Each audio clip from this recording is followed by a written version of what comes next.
Gorlu, a small village in Lofa County, Liberia. The Liberian Civil War lasted 14 years and devastated the country. But a peace deal has been secured and people are slowly starting to return home.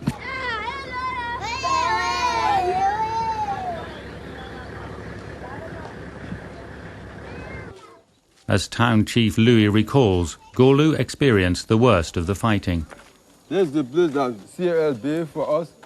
It live in the house. And live in the house here. The government will come and see them. They will blast their house. And the government will be in the house. The land will blast their house. Destroyed all the houses? All the houses, the clinics, schools, everybody. They destroy everything. Their homes are ruined, but people still need shelter. So Gorlu is one big construction site. Everyone seems to be rebuilding, including Lofo, a grandmother of 7. Lofo was forced away from home for over a decade, living in different villages, doing odd jobs for survival. When war broke out in 1990, my husband, my children and I ran away. My husband went to Bopulu County. I never saw him again. I don't know where he is. I had 5 children. 3 died. 2 are living, but I don't know where they are.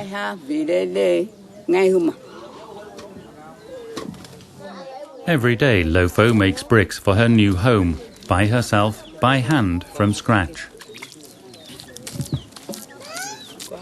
By the grace of God, I'll complete my home this year.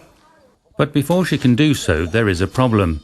Traditionally, men put up the walls, a process which is known as daubing. The men do it in one day, working together in very large groups.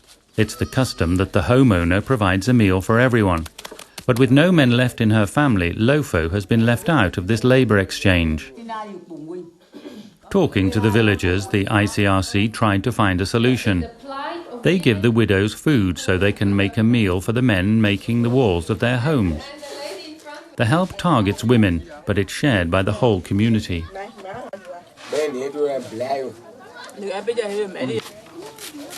Lofo remembers simpler times. Before the war erupted, all my family was here. We worked hard together. We had enough clothes.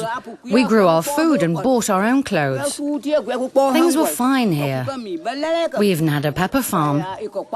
My husband was a very friendly person.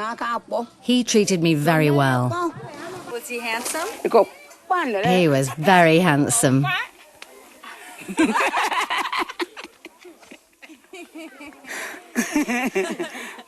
He was handsome enough for me.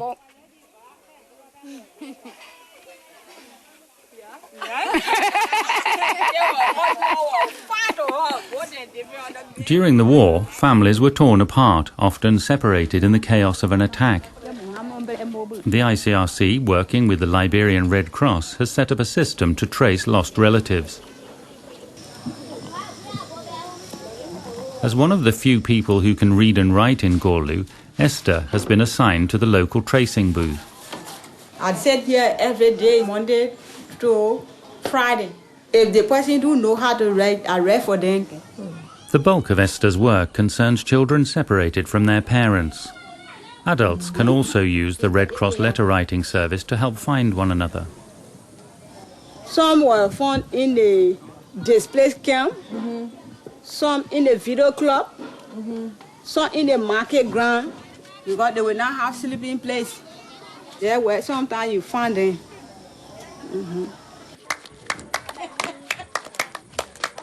Esther lives with her 4 children and 3 nephews and nieces in this house, which she built herself.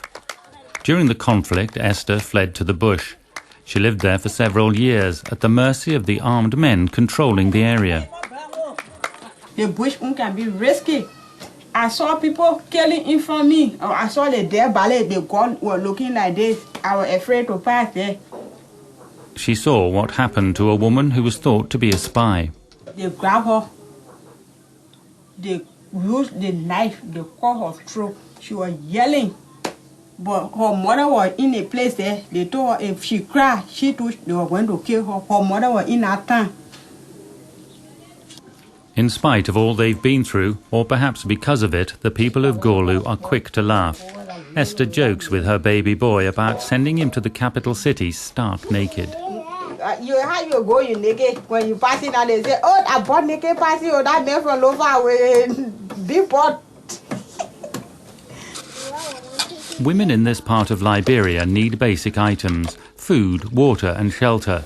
But they also need the tools and knowledge which will allow them to become self-sufficient. Marianne Witea works for the ICRC, helping them do this. This program is an income generating project for the soap. In the target groups are the widows are the target group. We are there to empower them and they do the work. The soap is produced by mixing caustic soda with palm oil. When displaced women first join the project, the ICRC provides the materials. After a certain time, we decide that they buy the oil from the soap sale. When they sell the soap, use the money because they store in the money themselves. Widows who are the single head of the household have children to care for and fields to tend. Time is in short supply. To help them stay in the soap project, the ICRC provides them with a meal.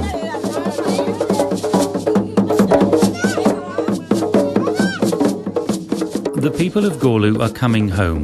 They've spent many years away after being violently forced out, and yet they're returning to the same place in the jungle. Why not stay somewhere else or go to a city where life might be easier? Perhaps they're coming home not just to a place. They're coming home to find the families and people they left behind years ago.